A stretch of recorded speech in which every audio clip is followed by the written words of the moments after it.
तुळजापूर म्हटलं की तुमच्या आमच्या डोळ्यांसमोर आई तुळजाभवानीची मूर्ती येते। मात्र गेल्या काही दिवसांपासून तुळजापूरची एक नवी ओळख निर्माण झाली आहे आणि ती म्हणजे ड्रग्सच्या रॅकेटवरनं। आणि या रॅकेटमध्ये आता पुजाऱ्यांचाही संबंध असल्याचा आरोप झाला आणि म्हणूनच पोलिसांनी आता चौकशी सुरू केलेली आहे। त्याचाच एक भाग म्हणून तुळजापूरमध्ये अनेक सर्वसामान्य नागरिकांनाही नोटिसा धाडल्या गेलेल्या आहेत। त्यामुळे आता या नोटिसांची मोठी दहशत निर्माण झालेली आहे। पाहूयात त्याच संदर्भातला हा रिपोर्ट।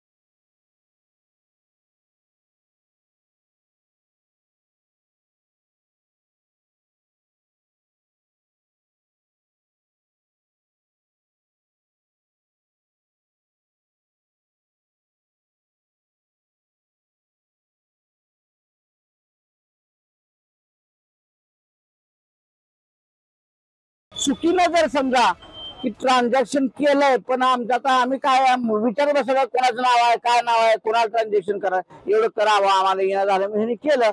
पण प्रत्यक्ष जेव्हा नोटीस आल्या की तेव्हाच कळालं किंवा ही ते ड्रग्ज विकणारी कोणतीतरी बाई आहे ती कारण पण ते आम्हाला सारखं त्रास होत आहे। या तुळजापूर नगरीतील पुजारी वर्गाचा व व्यापारी वर्गाचा नाव घेऊन बदनाम केलेलं आहे। ऍक्च्युली कुणी विकलेलं पाहिलेलं आणि कुणी घेतलेलं पाहिलेलं आहे असं दाखवून द्या आम्हाला की आमच्या तुळजापुरातल्या पुजाऱ्यांनी कुणाला विकले आणि कुणी कुठल्या पुजाऱ्यांनी खरेदी केलंय।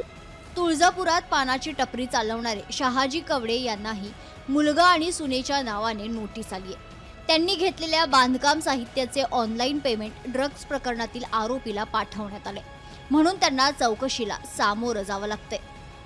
त्या नंबरवर आमच्या मुलाला त्यानं पैसे टाकायला लावले आणि मला तर त्यातल्या व्यवहारामधलं काही कळत नाही, तरी आमच्या मुलाला आणि मला आणि आमच्या सोनाला त्यांनी अडकवलं। आणि ह्याच्यामध्ये आबा पवारचा जी डस्ट ही जी व्यवहार आहे त्याच्या खाली ही धंदे असले करत होते आणि त्यातनं आम्हाला त्यांना नोटीस वगैरे द्यायला लावल्या। तुळजापूर ड्रग्ज प्रकरणामुळे अनेक सर्वसामान्य लोक त्रासून गेलेत। ज्यांचा या प्रकरणाशी काहीही संबंध नाही अशा लोकांनाही नोटिसा आल्याने दहशत पसरली आहे। तुळजापुरातले बहुसंख्य पोरं ड्रग्जच्या आहारी गेलेले आहेत आणि तुळजापूरच्या व्यापारात आणि पुजाऱ्याचा ह्याचा काय संबंध नाही, ह्याचा काय म्हणजे किंचित मात्र त्यांचा काही संबंध नाही त्यांचा। माझं मंदिरात कधीतरी क्वचित जाणं येणं होतं। असे पण तुळजापुरात जवळपास 1,500 पुजाऱ्यांचे घर आहेत, त्यातले काही लोक मंदिरशी संबंधितच नाहीत पण पुजारी आहेत। मग अशा लोकांचं बाहेर काय चाललंय व्यवसाय त्यांचे काय धंदे आहेत त्याच्याशी मंदिरशी काय देणं घेणं। पोलिसांनी नोटीस दिलेल्या लोकांचा ड्रग्ज प्रकरणात नेमका सहभाग कसा आहे हे चौकशीनंतर समोर येईलच, पण पोलिसांवर राजकीय दबाव असल्यानेच 21 आरोपी फरार असल्याची चर्चा तुळजापुरात सुरू आहे। असं असलं तरी तुळजापुरातील ड्रग्जचं रॅकेट नेस्तनाबूत करण्याचं मोठं आव्हान पोलिसांसमोर आहे। काकासाहेब कांबळे, लोकशाही मराठी, तुळजापूर।